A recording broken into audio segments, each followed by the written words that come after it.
Well, good morning, folks, and welcome to this webinar. Glad you could join us this morning. My name is Tim Sink. I'm president of the Greater Concord Chamber of Commerce.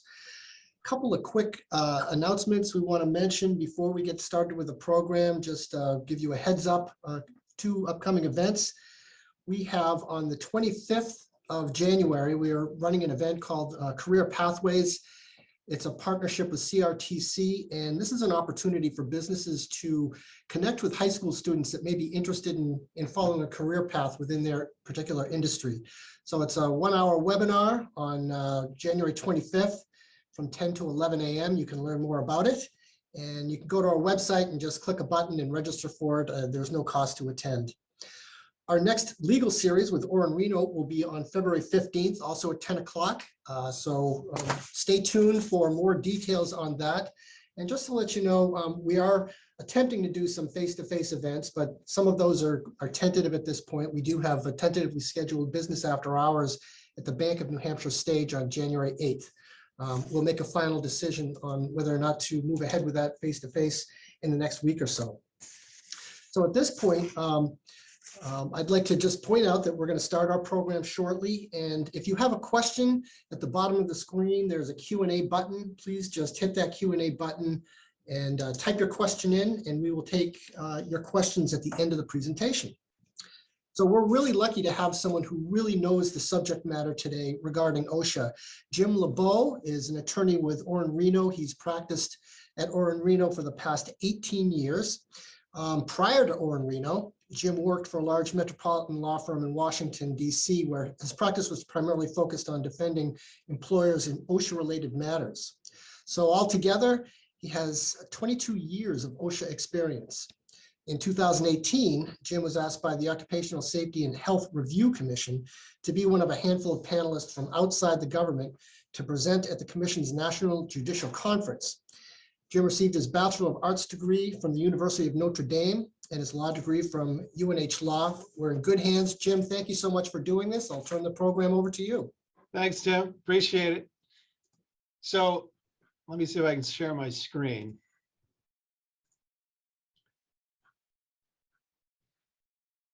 So as Tim said, I've had a fair amount of experience with OSHA. I've handled OSHA-related cases in Maine all the way out to Guam and most points in between. And what I've found is that the better prepared you are today, the better off you're going to be when OSHA shows up. And what I'm not here to do is to try to give you tips on how to avoid your OSHA responsibilities. It's all of our responsibility to keep our employees safe and healthy. I mean, let's face it, the history of our country didn't place a huge premium on safety and health.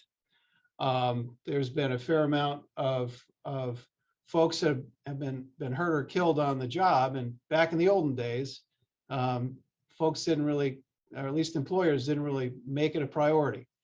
So in 1970, President Nixon signed into law the Occupational Safety and Health Act. The reasons for it were pretty obvious. Folks were getting hurt, folks were getting killed, and not much was being done to shore up the safety and health problems at the employer level. And it was a huge, immense burden on the national economy. And as we've learned over the years, when an employee gets hurt, it's not only bad for the employee and the employee's family. Financially, it's a bad thing for the employer. So it's all our collective goal, whether you're OSHA or you're an employer, to keep your employees safe and healthy. Nevertheless, not a whole lot of people have gotten the memo. Not sure what this guy's doing, but I'm glad they have alcohol ready for his upcoming funeral. And you know, folks, they're very creative, but this oftentimes will end in disaster. In fact, I think I've been to this plant in Oklahoma. So the point of these slides is to say, look, we all have to be vigilant to keep our folks safe and healthy. There's no way around that. We have to do that. But at the same time, when OSHA comes a knocking, they're not there to help. They're going to show up when you least expect it or when you're least prepared for it. Unfortunately, I've had to handle quite a few fatality cases. I have 4 pending right now in Boston. They're always unfortunate. And they always come with a level of shock that hits the employer first. And that's when OSHA comes in and they, if you're unprepared, things can happen that are bad. I'll give you one example. I had a case for a large landscaping company up in Maine where they had a skid steer that they wanted to take the doors off the skid steer. And so they put the arms up, and the foreman on the job, while they're trying to jimmy the door off, put his head underneath the arms, and the operator unfortunately lowered the arms. And it was a decapitation, basically a crushing event. It was awful. It was one of the worst I've ever been involved in. And when I talked with the owner of the company, I said, did you speak with OSHA on the day of the accident? He said, yes, I did. Well, what did you say to him? I don't remember. And he literally just everybody was in shock. And that's probably the worst time to talk with OSHA, because they're there immediately to try and build a case against you. When I talked with the compliance officer in Maine about what was said to him, it wasn't accurate. This particular employer just started saying things that weren't true because he felt so guilty about the accident. Long story short, we got together with OSHA. We were an open book with them, and it was concluded that this was just a freak accident, and no citations were issued. They were lucky, quite frankly, because they were completely unprepared for such an event. And that's why just that particular story, it's important to prepare today for tomorrow's OSHA arrival. Because if you're not prepared, downstream liability will follow. OSHA citations, obviously, the penalties go up year after year, civil liability. And if there's a fatality, there could be possible criminal penalties. I have a double fatality in Boston where 2 young employees were unfortunately run over by a dump truck that was on the job. The folks running for mayor in Boston used this as a platform upon which they could throw my client under the bus to achieve political gain. And there became such a huge push to make the employer responsible criminally for what ended up being a complete freak accident. The truck was in great working order. The driver of the truck had all of the training and history. The truck had just come out of the shop after an inspection. But the push for criminal penalties was unbelievable at a local level. And thankfully, we were able to get the federal government to, at least at this point, not issue criminal penalties for this particular accident. But those are just some examples of how not being prepared can be a problem. So when you think about your work site, whether you be a factory or a construction site, think about if OSHA were to show up, how are we going to tailor our prep for that particular workplace? Consider your relationship with the OSHA area office. Have you had problems with them before? Do you have citations before? If you did, think about the hazards at issue, because that's probably what OSHA is going to be looking at. Let's go look at fall protection, or let's go look at hazard communication, something like that. And so you want to anticipate the issues that are going to come up. Reporting requirements, let's not forget about them. Reporting means you have to literally call OSHA and say, I have to report a fatality or an inpatient hospitalization, amputation, or eye loss. The reason I put this slide up here, not to just tell folks about these responsibilities, was inpatient hospitalization means, did the employee get admitted? If the employee gets admitted from a workplace hazard, a workplace injury, that's when the 24-hour clock starts to tick. If they just go in for observation and are released, you don't have a reporting requirement. again, I may repeat myself. I'm going to repeat myself on the main points. So, and I'll try and move as quickly as possible through the slides. If anybody has questions, feel free to send a question through the portal, or you can email me after the fact. I also have an outline that kind of tracks this. If you want a copy of that, I'm happy to send it to you. Like I said earlier, OSHA's purpose is they're not there to help. They're the enforcement arm of the administration, and they're there to rack up violations. This is in essence the beginning of litigation. And there are folks, and I've got certain folks in mind that I can see their office out my window, who I like to call choir boy killers. You feel like, hey, they're here to help, and they're really nice. Gosh, I'm not going to get any citations out of this. And I go, oh boy, I've heard that one. And next thing you know, they're getting willfuls, they're getting high penalties, and the inspection didn't go like you'd planned. So citation, civil liability, and criminal liability may be in your future. What are your goals? You want to have these goals in mind before they show up. You want to minimize operational disruptions. You want to control the flow of information. You want to present your facility or work site in the best possible light. You want to perhaps talk up OSHA, try to figure out their compliance concerns early. And ultimately, your goal is to minimize liability. How do we start doing that? How do we start achieving these goals? Well, first, let's figure out who's going to be your primary contact with OSHA. And are you going to make OSHA go get a warrant? Now, normally you don't want OSHA to go get a warrant, because that results in, typically results in a much more focused, much more desire to find something. And I'll just give you an example. I represent a large firearms manufacturer in New Hampshire who historically, before the previous ownership, historically would make OSHA go get a warrant. I don't know, OSHA would explain, the compliance officer would explain, no, I'm just here to see this small little, nope, go get a warrant. And it would turn a pretty minor thing into a 6-month wall-to-wall inspection. And the upper management's, at that time, the upper management's attitude towards OSHA was pretty hostile. And so much so that one day the compliance officer came out to find his car had been saran wrapped shut. It was funny, but it got the US Marshals involved, and it did not help the relationship with the local area office.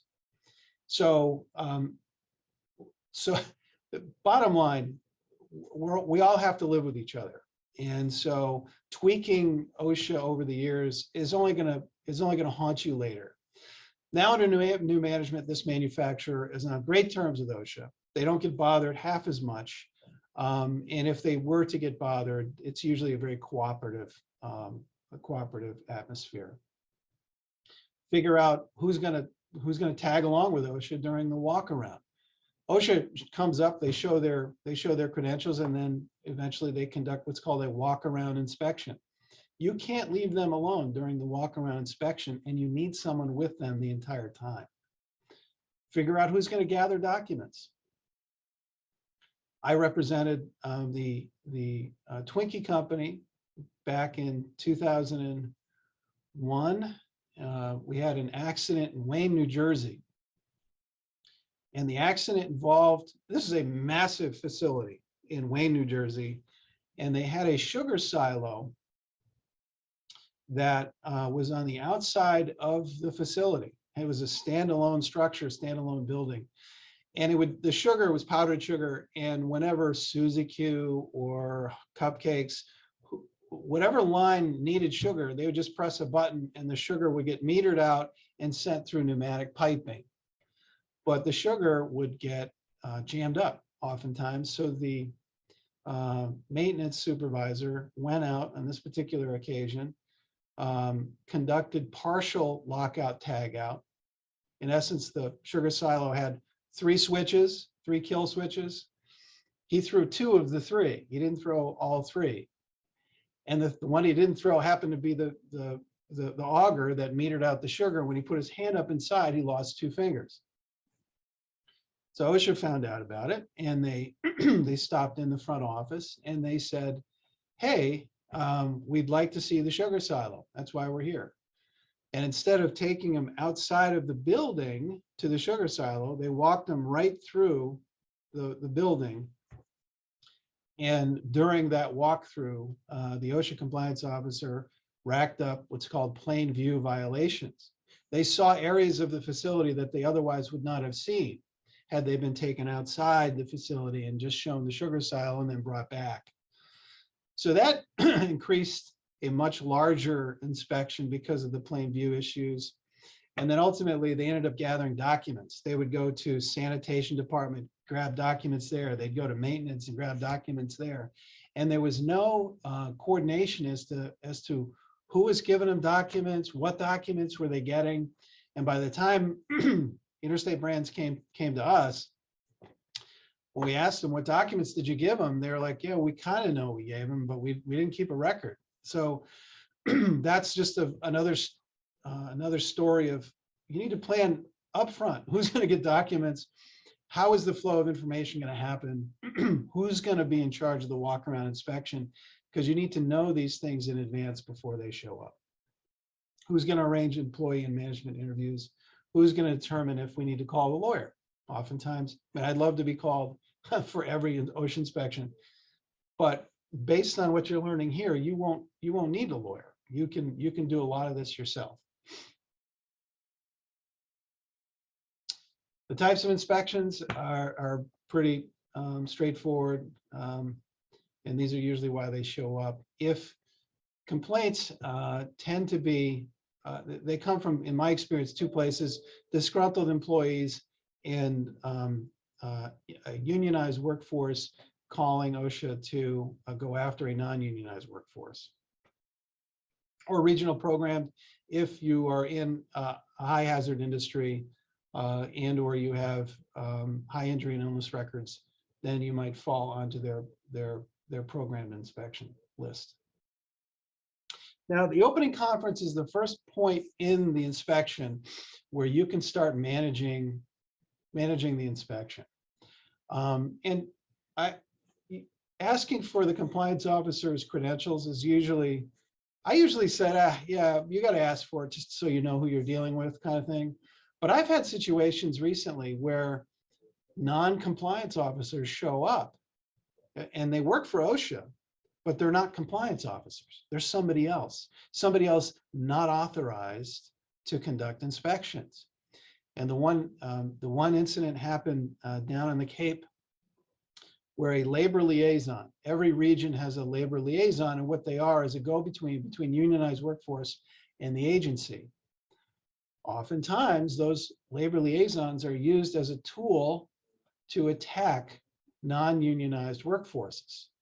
And in this situation, he showed up, flashed a badge, and well, actually, he showed up, started went through the gate of this construction site and started to take pictures and started to conduct an inspection.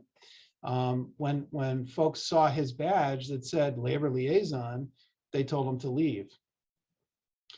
Long story short, he issued citations. We fought those citations because they were issued from somebody other than a compliance officer. And we had to spend a fair amount of time and effort to get this done, but OSHA ended up withdrawing all the citations.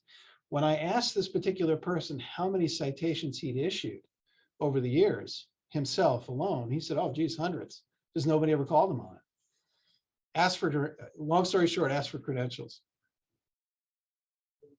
Ask what type of inspection this is, find out if it's a complaint, why you're there. Reason and scope. My Twinkie facility example, if the scope of the inspection is only to see a certain part of your facility, then try to take them to that particular area, and that's it. And do it in a way that keeps the compliance officer from issuing plain view citations. Again, if they can see it, they can cite it. Understand the issues, because understanding the issues sooner rather than later, you might be able to head OSHA off at the pass and ask them for or provide them with information about your training program or letters of interpretation that will kind of head them off at the pass. Identify areas of facility to be observed. Again, that's part of keeping them confined to the areas that they need to see. Oftentimes at the opening conference, we know that OSHA is going to ask for documents. Let them know up front that all document requests should be in writing, so we know what they've asked for and we know what we've given them. My Twinkie example was nothing was in writing. They were just grabbing as they went. We don't want that. You want to know what they want, you want to know what they've asked for, and you want to know what you've given them. They ought to know that they're going to be accompanied by management representatives throughout the inspection. And if they want to talk with employees, either management or hourly employees, we can arrange for that, but usually during the walk around, you only get 5 minutes, OSHA.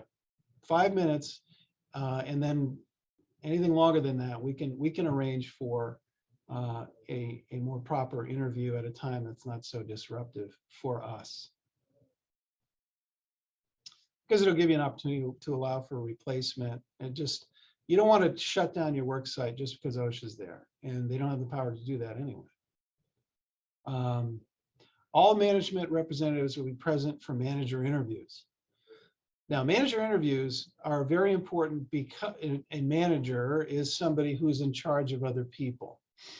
And if they're in charge of other people, then they'll be considered by OSHA to be management. Why is that important? If your management, anything you say is imputed to your employer, it's as if your employer is speaking. So you are, as an employer, entitled to be present for those management interviews because it's as if the company is speaking. And sometimes some of the, at least some of the more recent inductees to OSHA compliance officer ranks, they don't understand that. And you need to stand your ground and say, no, I'm going to be present for that manager interview. Market Basket was issued citations many years ago, and they got issued willfuls, and part of those willfuls had to do with a statement made by a particular individual that read in the OSHA file. What OSHA does is they'll go through and they'll take notes, they'll write them down, handwritten notes, and then later, like a month later sometimes, they'll type those up. Well, I got the typewritten version, and it said, hey, I brought these fall protection issues to upper management, and upper management said, no, it's too expensive, we're not going to do that. Well, that's completely damning to the employer. That is a willful. And I asked the particular individual, is this true? And he says, Jim, not only is that not true, I didn't say that. It's not true, and I didn't say it. So I said, okay, OSHA, I need to see the handwritten notes from that interview. And they fought me tooth and nail, and I finally got them. Lo and behold, it didn't say any of those things. So it's important to have somebody in the room when a manager is being interviewed, because they can keep notes of what's being said, and you'll have a better opportunity to have these types of fights, saying, look, that wasn't said. I have a witness that said that, these are the questions and answers. Here's another thing that OSHA will try and do. They will try and have a manager, a supervisor sign statements, especially in fatality cases. They are trying to get signed statements. I say up front, we're not signing statements prepared by the compliance officer. Another trick is the compliance officer will interview a member of management. They'll take very detailed notes. They'll slide the notes across the table and say, hey, can you just check the accuracy of those notes? Are they accurate? Really? Okay, can you sign them? No, we're not doing that either. We're not doing tape recorder or videotape manager or supervisor interviews. That is a problem, especially if you have a fatality. We're just not doing it. We're just not doing it. I had a case in Marlborough, Mass, where a vendor came into this massive steel facility and didn't want to get his ladder off of his truck. So he found some scrap ladder, which shouldn't even, it should have been trashed, but it was inside, it was all mangled, and he decided to use that. and as a result, he fell and hit the concrete and didn't survive. So the OSHA compliance officer, a gentleman by the name of Alan Burbank, came in and said, Jim, I want to interview all of the management personnel, it's like 5 managers, and I want to do it simultaneously. And I said, sure, no problem. You want to interview? It's your inspection. You can interview all 5 at once. He's like, but I want to tape record it. I said, that you're not going to do. And he got very angry and he stormed out. He got on the phone with his supervisor and then he stormed back in and said, well, I guess we're just gonna have to do this the hard way, look out for a subpoena, that kind of thing. And so I knew his boss, and I talked to his boss. I said, look, I can show you chapter and verse in the compliance officer manual, the thing you have to follow when you're a compliance officer. It says if an employer does not want to be tape recorded, you don't have the authority to tape record them. Pretty straightforward. And we're sure as heck not going to do it in a fatality case. If you have an industrial hygiene sampling situation, OSHA needs to give you advance notice in order to give you an opportunity to have an industrial hygienist conduct parallel monitoring, parallel sampling. That's very important because you can't rely on them to share their data with you, and sometimes their data is wrong. I had a case in Cincinnati, at Cincinnati Gas and Electric, where there were samples being taken of coal dust. It's a coal-fired power plant, and the issue was explosion hazards.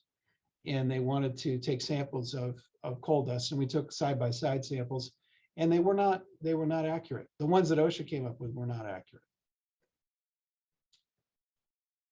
If you happen to have any trade secret or business confidential photographs, videotapes, we got to have an opportunity to mark them as trade secret or business confidential.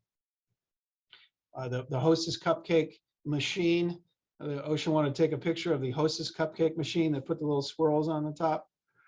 Apparently, I didn't know this, but at the time, that's a trade secret. And we said, no, wait, we'll take those photos for you, mark them trade secret, and provide them to you later. So we know when they make it into the OSHA file, they're not going to be disseminated out to the world through a Freedom of Information Act.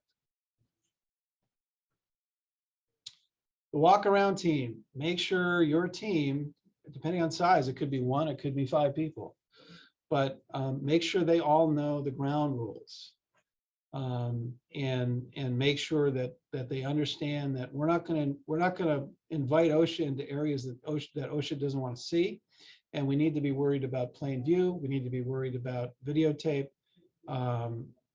interviews of management. All of the ground rules need to be shared with the team. And they need to understand why OSHA's there. They need to know employers' rights. You need to scare them, let them know about the liability, let them know the purpose for the inspection, let them know that they have to tell the truth. That's pretty obvious, right? But that doesn't mean simply avoid telling a deliberate falsehood. That means, did you see it, taste it, touch it, hear it, smell it? Because if not, you're probably providing opinion, and that's not the truth. So, and OSHA will say oftentimes that, hey, lying to a federal agent is a felony. Yeah, we got it. We're not going to lie to you, but we're also not going to give you opinion either. We're not going to admit that a condition or a practice is a violation. And you may be in a situation where you're on a work site and somebody's not doing what they're supposed to do, and are supposed to have fall protection, for example, and they don't have it. Correct the issue, but never admit that that condition was a violation. That's a legal conclusion.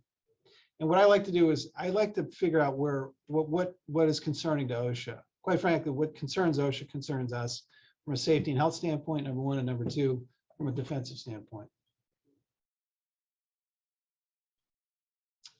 Yeah, and make sure they know the control of flow. This is the walk-around team. Make sure the walk-around team knows that they're not going to just willy-nilly give documents out. The document requests are going to be in writing. Interviews are going to be scheduled through our OSHA contact, things like that.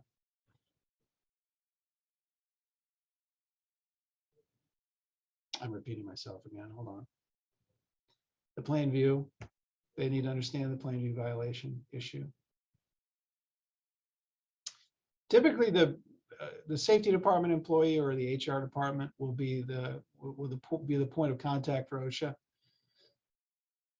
Another anecdote on all document requests in writing to one contact. It allows you to keep track of what you've provided them. And I had a concrete contractor down in Londonderry, got 5 document requests from the Concord area office. They didn't keep track of it. They only gave 4 things. They had the 5th thing, but they gave OSHA the 4 things. And OSHA said, they're trying to hide something because they didn't give us that 5th thing. So next thing you know, they end up sending a whole team down there to the concrete manufacturer. It ended up being a much bigger inspection, resulting in pretty significant fines. They're going to usually ask for hazard assessments when they show up. That's an assessment of hazards that require PPE, personal protective equipment. And so they're going to ask for those, and hopefully you have them. If you don't have them, you might want to go read the CFR and see what you need to do. Going to ask for injury and illness logs. They're going to ask for 3 years of injury and illness logs. That's mandatory. Now, there is a requirement that you provide, for example, injury and illness logs within 4 hours of request. I usually say, OSHA, are you okay with us giving these to you at the date, that all these documents are going to be to? Or do you need these now? And if they need them now, then you can show them to them. Oftentimes when you have that conversation with them, they will say, you know what, just get it to us when you get us all the other documents. But again, keep in mind that injury and illness records in particular have a 4-hour window unless OSHA waives it. Obviously, your record keeping, you got to be up to date. So legal counsel assist in the inspection. Unless it's a fatality or something catastrophic, somebody gets hurt really bad, you typically want to have counsel involved. Like I said earlier, I'd love to be involved in all of them, but it's usually significant cases that you may need to coordinate with insurance carriers. I have a case down in Boston right now, a high-rise that's going up, and a subcontractor of my clients fell through a platform and landed on rebar and went all the way through his leg. And he was hanging off of rebar, and those are a serious accident. And because it's not your employee, you can get sued directly. Workers' comp doesn't rescue you. And so we were able to coordinate with insurance carriers and get involved with the OSHA inspection right away. So we're there at every interview, at least every interview that includes a member of management.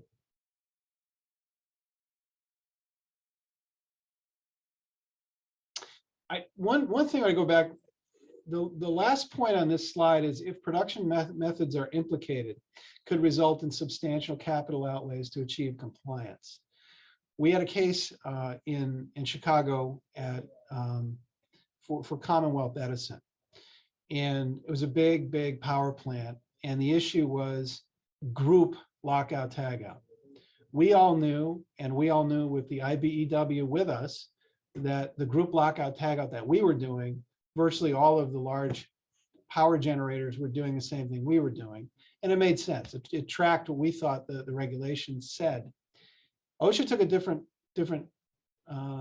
tact, and they issued citations. Now the citation penalty was only $500, but the production method, the abatement that they wanted us to implement, would have cost more than $1 million. So that was my point on that slide. Is that if the abatement is going to cost more than the penalty, you might want to consider contesting the citation, and certainly have counsel available. Now, OSHA is going to take photographs. If they take a photograph, you take a photograph, because you can't rely on them to share with you photographs until after you're well down the road in litigation. they'll say, oh, we'll give them to you later. No, you don't see them typically until after citations are issued. So make sure you have your own set of photographs. The trade secret issues is there too. If you've got trade secret or business confidential, let OSHA know at the time the photographs are being taken so you can label them appropriately. Videotaping, industrial hygiene inspections, I already said that. You had conduct parallel monitoring. I'll mention videotaping now. The Cincinnati gas and electric case that we had that I mentioned earlier, the OSHA compliance officer during the walk around had one of the old camcorders going and was asking questions of the management folks that were there. We said, oh, time out. We're not giving videotaped or audio taped interviews of management during the walk around. So he said, all right, and he put it down to his side. He kept it running and was asking questions again of management. We had to say, whoa, time out. That little green light means that's running, isn't it? Oh gosh, golly gee, sorry. So sometimes you have to be pretty vigilant to keep an eye on OSHA, because they will try, some of the inspectors will try to game you. Parallel monitoring for IH tests. On the document requests, make sure that you understand what's being asked for. And also make sure you understand that, is it something that they're entitled to as a matter of law? And there are certain things like injury and illness records, lockout tagout programs, things like that. And so if you don't have the documents, then you don't have the documents, but you need to maybe go back and say, okay, what documents do I need as part of my safety and health program to make sure if OSHA does show up, I have what I need so I don't get a document related citation. Document requests for relevant information during a relevant time frame. If they ask for a massive amount of documents over a long period of time, you're going to probably get that feeling like, gosh, I don't think you're entitled to all of that. They have to be reasonable, a reasonable document request. And sometimes they're not entitled to the documents that they ask for, like monitoring of or frequent and regular inspection documents that you've had your insurance carrier help you with because you're worried about litigation, things like that. You can protect that from being disclosed. Also, OSHA has a policy that it won't ask for certain types of personal inspection data because they want you to keep doing it. And if they ask for it in inspections, then you won't do it. So there are times where I have to call them on their own policy.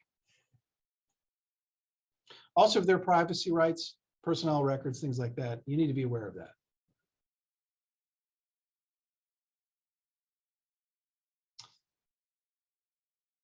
So make sure you're providing OSHA with documents they actually asked for. You don't need to provide them with something that they didn't ask for, and I would avoid that if you can. There are times when, as you're trying to figure out what OSHA's concerns are, that you think, they're not getting it. We trained our guys in that. Let's hand that over. Those are situations in which you would provide them with documents they didn't ask for. But a request for your hazard communication program does not result in the training records or audits of your HazCom program, things like that, because they may find something that you weren't aware of. I like to be organized, so we get down the point to litigation or before litigation, we're trying to settle. Try to be, if you can, try to be organized with your document production to OSHA. So when we have a whole chunk of documents and we're sitting down at an informal conference with OSHA, we can say, no, we gave you information about our training program. Here it is. It's better to have that up front and organized. And Bates numbering would be great. That means numbering the bottom of the pages that you give to them. But I'm just being a nerdy lawyer who wants to be ready to roll when we have to negotiate.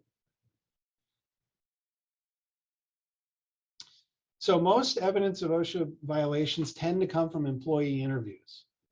And there's not much you can do about that so much.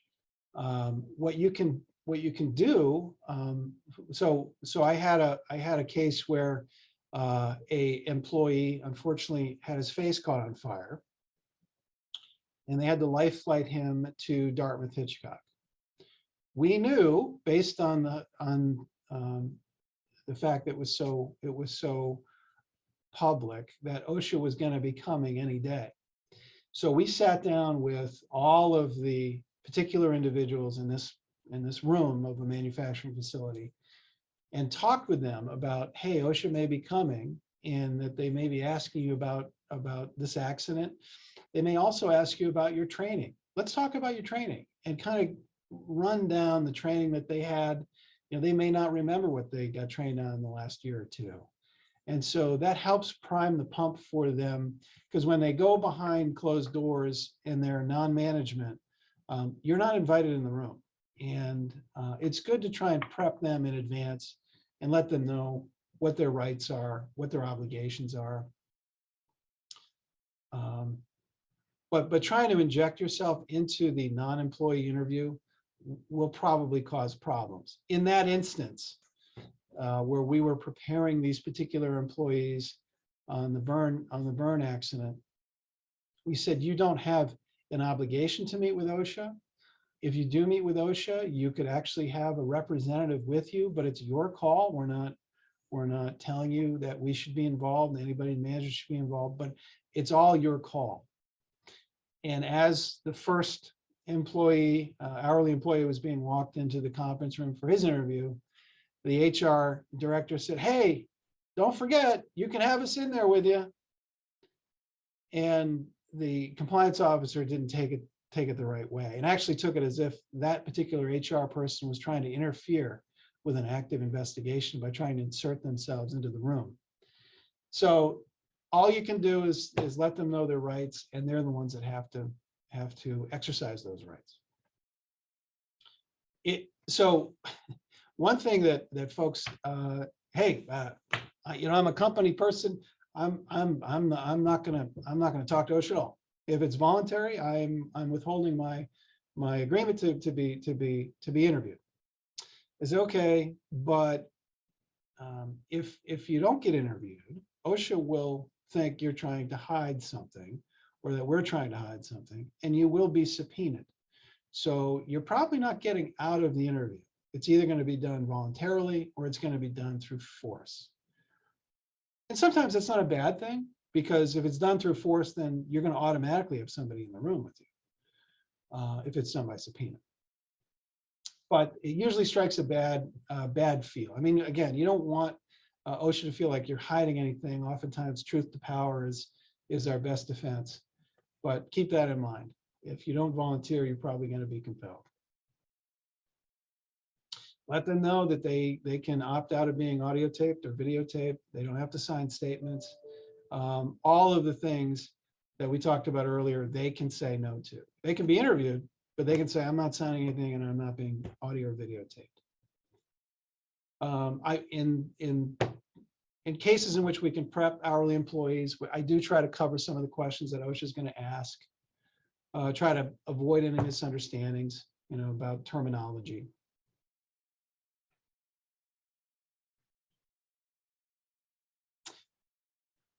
One thing you do worry about is Section 11C.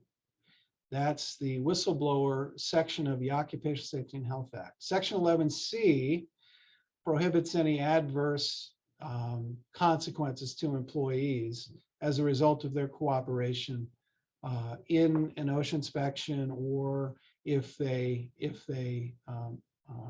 voice concern about a safety and health issue in the workplace. So oftentimes we try to be pretty vigilant about this, to make sure that any employee that's going in to talk to OSHA, let them know that nothing he or she says is going to result in any discipline. Look, let's just tell the truth, and you're not going to be fired or anything like that. Just so they feel at ease, because oftentimes having a person with a badge or person of authority coming in and conducting these private interviews can be pretty unnerving for certain employees, and just try to ease their concerns. One quick anecdote: you don't want to be caught up in a Section 11C case because OSHA is so overwhelmed. So if an employee says, I've been disciplined for participating or cooperating in the OSHA inspection, that gets thrown into the whistleblower category. They get assigned counsel, they get assigned investigator. The government becomes their own private attorney, but you get stuck in the system for many years, oftentimes. And so sometimes you can get out. We had a situation down in Tennessee where, unfortunately, an employee working on a transmission line was electrocuted. We got there, we looked up, we saw protective grounds on either side of the employee's workstation, and the protective grounds would have rerouted the electricity around this particular employee. So we interviewed the employees that worked with this guy and said, hey, were those grounds up there at the time of the accident? They said, oh yeah, absolutely, absolutely. And we're scratching our heads, because if those grounds are up there, the electricity doesn't get to the employee. Oh, it's a freak accident. And they said the same thing to OSHA. We said, it just doesn't add up. So we went back and interviewed him again and let him know, look, you said this to the police now, and you've said this to OSHA, and it doesn't make sense. We talked to him one at a time. Were the grounds up there before the accident? And finally, one of the guys said, no, we put them up after. We put them up after. And as it happened, they had the grounds up there, and they finished their job, and they all came down, they took the grounds down, and that one employee that got killed said, oh shoot, I forgot such and such. And he went back up, and that's when he got electrocuted. But the cover up is what made the problem even worse for these guys. And so we had to fire them. I mean, you lied to us, you lied to OSHA, you lied to the cops, and you didn't do the right thing. And so we're gonna have to let you go. These guys filed in a Section 11C claim against their employer. Thankfully, that was one that didn't get caught up in the system, and it was quickly dismissed. But some folks are not that lucky. Again, management presence during the interview, it's not going to happen. I would just avoid it. And if you have a unionized workforce, don't be surprised if a union representative is present for the non-supervisory employee interview. You know, I'd love to have management present during the interview, but it's probably not going to happen. So I'm going to move on from the slide. Now, here's an important point. Debriefing afterwards. I've had young compliance officers say, you can't talk to that employee after I talked to him about what we talked about in that room. False. Absolutely, you can't. And you have to. What OSHA is concerned about from a safety and health standpoint, you're concerned about. And again, from a defensive standpoint, you want to find out what they talked about before memories fade. So absolutely debrief with an hourly employee, non-supervisory employee, after their interview with OSHA. Again, interviews with management employees, there's not a whole lot of fight over this. You need somebody in the room when they're interviewed, because anything they say is going to be a binding admission usually on the company. And it's the same. It's the same things we talked about before about answering truthfully, avoid admitting that something is a violation. No video or audio tape, obviously. Staging demonstrations for OSHA, don't do it. Do not do it. And even with, I had a case where a guy lost a finger working on piping, and this piping assembly broke during the manufacture process. And OSHA came in for the amputation and said, hey, how much does that piping assembly weigh? And the manager said, oh, well, I can weigh that for you right now. I can just lift it up with this harness, and this harness has got a scale on it. So I'll just do that. And everybody stood back, and he lifted it up so he could give the OSHA compliance officer an accurate weigh of the assembly. And he got a citation for that, for not properly securing the assembly when he weighed it. So staging demonstrations, doing things that conducting work that's not being performed is usually will haunt you. OSHA is entitled to observe work as it's being performed. They cannot force you to perform any job duty while they're there.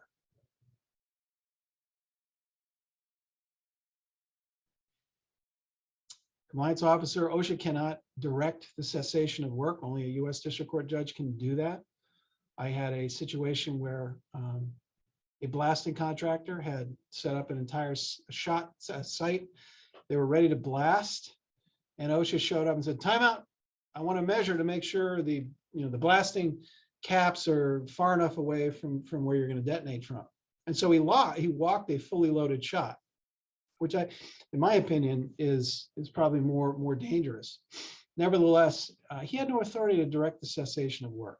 We allowed him to do it, but keep that in mind. Oftentimes there's not oftentimes. If there is an imminent danger, obviously stop everything you're doing and fix it. But again, they cannot shut down a job site. A lot of them think they can, but they can't. Correct obvious hazards. That's obvious. Now, asking the compliance officer questions throughout the process, that can be important in certain cases, many cases, in fact. I had a case up in Berlin where we had 5 wind turbines that were being put online, and it was a 2-man team that went in to the base of a particular wind turbine, and the junior worker was coming up the steps to meet up with his supervisor, and the supervisor was shaking. He thought he was joking. And then he started to smell the burning flesh, and he realized that my coworker is being electrocuted before my eyes. I need to do something immediately. So he ran up the stairs, and he didn't have anything that was insulated. So if he makes contact with him, he's going to become electrocuted too. Thinking quickly, he jumped in the air and did like a wrestling movement and drop kicked his friend off of the equipment. He fell back, his eyes rolled back, and he stopped breathing. The employee conducted CPR on his friend, and by the 7th compression, he came to miraculously and said, "Oh my gosh, you just saved my life. Get me out of here." So we got him out, and he was shaken up, obviously, because there was a lot of electricity going through his body. And he realized that it was going through his chest cavity, and that's usually a bad thing, because when you cook your innards, you don't have that long to live. And so he found himself calling his wife down in Texas saying, I may not make it. Thankfully, it went out his hip. We found out, we saw where it kind of went out his hip, so it completely bypassed his internal organs. And he's okay. He lost part of his thumb, but he's okay. And OSHA, this is a close call, but OSHA was very, very concerned about training, about PPE, about the whole 9 yards. And we spent 6 months asking them questions and sending them information. And by the end of 6 months, they didn't issue citations. And I say now, they had a lot to work with, but we were able to win them over, because we did train the heck out of these guys and girls. Providing interpretation letters from the OSHA website is always a good way to head OSHA off at the pass. Let's see. Yeah, again, if you've got the opportunity to figure out defensive information, that's what you should do. You're going to have a closing conference with the compliance officer. Always take them up on it. They're just going to tell you what citations are probably going to be issued. They won't tell you penalties or characterizations, but nail them down at the closing. What regulations are in play? Figure out what specific regulations are in play. And I highly recommend getting, I don't know if you can see this. Anyway, it's the ManCom book. I would get that for both 1910 and 1926. So you can match up the regulations, and you can see if there are any interpretation letters. After the citations are issued, you're going to have an informal conference. no matter how you feel about the way things are going, always go to the informal conference because you learn something new or different about your the case against you. And it's usually the time you start talking about negotiating a settlement. And we settle roughly, well, I'd like to think a high percentage of our cases are settled at the informal conference. We certainly get the conversation started there. We usually work off of that to see if we can't resolve it. And that's the time where we provide most of our defenses. The maximum penalties nowadays they're going up every year. They're here 14,502, 145, and 145 for willful and repeats. Failure to abate is 14,000 a day, 14 and a half. So these are significant. And if you can settle at the informal conference stage for something other than serious, you're going to get other than serious willful repeat, then the specter of a repeat tends to go down. If you have to end up with citations, if you have to end up with any, you want to be thinking, okay, what's not going to haunt me in the next 5 years? Because if I get hit again on the same hazard in the next 5 years, I'm looking upwards to $145,000 per repeat, and that's pretty significant. That's why even the minor seriouses, a serious with low penalties, $2,000 penalty, I'll just pay it. Well, you may not want to just pay it. You may want to consider contesting it. And if you do contest, you only got 15 working days. And that means you receive the citations by certified mail, and then you've got 15 business days. They don't count holidays, they don't count weekends. But if you miss that deadline, you're pretty much done. I've been able to mitigate some of these that come to me after the 15 days are done, but it becomes a final order of the Occupational Safety and Health Review Commission, and you usually can't get around it. So that's kind of it in a nutshell. By preparing in advance, you can minimize your liability and reduce the OSHA problems that will come. I did have a couple. I will swing through these pictures. Tim, this is the ladder that gentleman should not be using. Should not have been using. It's just pretty obvious. You don't want to use that. That's a case I didn't talk about. Oh, here's the base of that wind turbine where the gentleman was rescued from being electrocuted. See if any of these. Oh, this is the electrical power plant where the OSHA compliance officer was running the camera after we told him not to run the camera. This is the Bryant building collapse. Didn't talk about that. This is what this caught me way off guard. This is an Ackworth where we had an employee was jumped into a trench as it was caving in, and he only got up to his waist, right? And you'd think, oh, he's just buried up to his waist, no big deal. He didn't survive because the weight was so tremendous that it severed his femoral artery, and he didn't make it, unfortunately. So that's pretty much it.